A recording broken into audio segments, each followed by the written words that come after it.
দেখছো নদীতে? আমি এসে আজকে আমার তো কলের কাম টাম নাই, ঠিক আছে?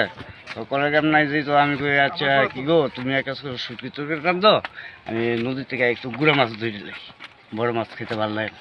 তো আমি ফেরুন লয়ে আইছি, ফেরুন লয়ে আনে নদীর মধ্যে নামলাম, নামা খেউ দিতে দিতে এইদিকে খেউ দিলাম, দিয়া কয়েকজন স্নান করে। তো আমি কিছু গিয়া ব্রিজের কোন গিয়া তোমার খেউ দিতে দিতে ফিলারটি দ্বিতীয় ফিলারে গেলাম, দ্বিতীয় থেকে তৃতীয় জন খেউ দিতে পারছি। আমি তো বলছি সবসময় অনেক সময় পোলট্রির মুরগিও আইয়ে, হ্যাঁ, দেশি মুরগি হাঁস বকচকর ফালানিও। তাহলে আমি মনে হচ্ছে গন্ধবোধ এই বাড়িছে। তো সামনে আগে তো হঠাৎ দেখলাম একটা পুতুলের মতো দেখা, কী রে এইটা কীটা দেখা, এবার এইটা থেকে গন্ধ পাই। কখন আমি সিল্লা আরম্ভ করলাম, বাইক ধরে পোলা ভাই, দশম কাজের পোলা ভাই যারা আছে সব গেল, গিয়া দেহে অবিকল আবুই, এটা মানে মানুষের বাচ্চা, হয়, এটা কোনো পুতুল না।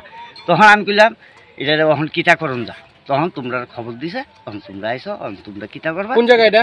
এটা দশমীঘাট রাজনগর ধরে, আর এমনি ওই জায়গা ধরে 22। কি মনে করতেছেন এটা কি এদিকে থেকে হইতে পারে নাকি? না, এটা যেহেতু সম্ভব এটা উজানে, এটা উজান থেকে আইসে, কিন্তু এটা আপনার পুতুল না, এটা অবিকল মানুষ।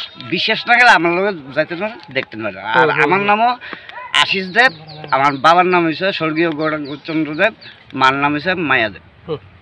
ঘটনা স্যার, আমরা তো ফায়ার সার্ভিসে একটা কল আইছে যে দশমীঘাট ব্রিজের নিচে একটা লোক পড়ে রয়েছে, তাই দিয়ে এটা ছোটো একটা বাচ্চা, হ্যাঁ, পড়ে রয়েছে অনেকক্ষণ ধরে মনে একদিন হইব এটা ফুলে রয়েছে। তো আমরা রেস্কিউ করিয়া পুলিশের দ্বারা হ্যান্ড ওভার করে দিলাম। কার বাচ্চা বা মানে কি আসলে কিছু পাওয়া গেছে? নাম টাম কিছু কিছু পাওয়া গেছে, পরিচয় একদম বাচ্চা শিশু, তো শিশু কইতে গেলে তো আমরা কিছুই পাইছি না। মানে কত মাস বা বছর হবে মানে আনুমানিক? বছর তো হবে না, মাসের মধ্যে ওই মনে করে একদম ছোট শিশু, একদম শিশু।